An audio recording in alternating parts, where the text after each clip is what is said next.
रात का अंधेरा कसकर बंधे हुए थे, जैसे गगन के अंचल ने अपनी चादर फैला दी हो। विक्रम, एक युवा पत्रकार, अपने छोटे से अपार्टमेंट में बैठे हुए सोच में गहरे डूबे हुए थे। उनके हाथ में एक पुराना लिफाफा था जिसमें उसकी प्रेमिका सुमित्रा की अंतिम चिट्ठी थी।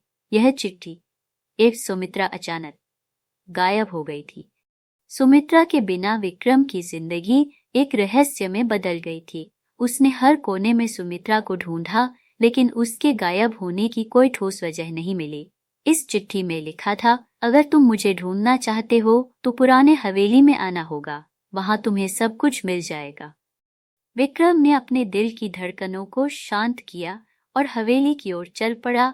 हवेली शहर के बाहरी इलाके में स्थित थी, एक पुरानी जगह जो समय की धूल में दबी हुई थी। हवेली के दरवाजे पर एक पुराना ताला लटका हुआ था। हवेली के अंदर अजीब तरह की चुप्पी थी, जैसे किसी ने समय को रोक लिया हो। विक्रम धीरे धीरे अंदर बढ़ता गया, हर कदम पर उसकी आत्मा कांप रही थी। अचानक उसे एक पुराना फोटो फ्रेम दिखाई दिया जिसमें सुमित्रा और विक्रम की तस्वीर थी, लेकिन विक्रम ने अपने दिल की धड़कनों को सुनते हुए आगे बढ़ा। हवेली के एक कमरे में उसने सुमित्रा की आवाज सुनी। उसने दरवाजा खोला और देखा कि सुमित्रा एक काले कपड़े में लिपटी हुई थी और उसके चारों ओर अंधेरा था। विक्रम, सुमित्रा ने धीमे स्वर में कहा, विक्रम, मैंने तुम्हें बुलाया था क्योंकि मैं इस जगह से मुक्त होना चाहती हूँ। मुझे एक काले जादू ने पकड़ लिया है। विक्रम ने उसके पास जाकर कहा, मैं तुम्हें यहाँ से ले जाऊंगा। विक्रम ने सुमित्रा की बात सुनी और दोनों ने मिलकर हवेली के रहस्यों को उजागर करने का निर्णय लिया।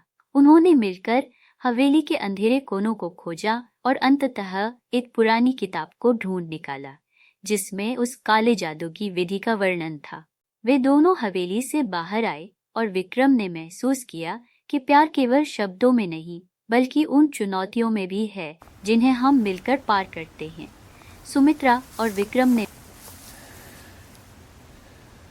मिलकर अपनी प्रेम कहानी को एक नए अध्याय के साथ समाप्त किया, जिसमें सच्चे प्यार और विश्वास की जीत हुई।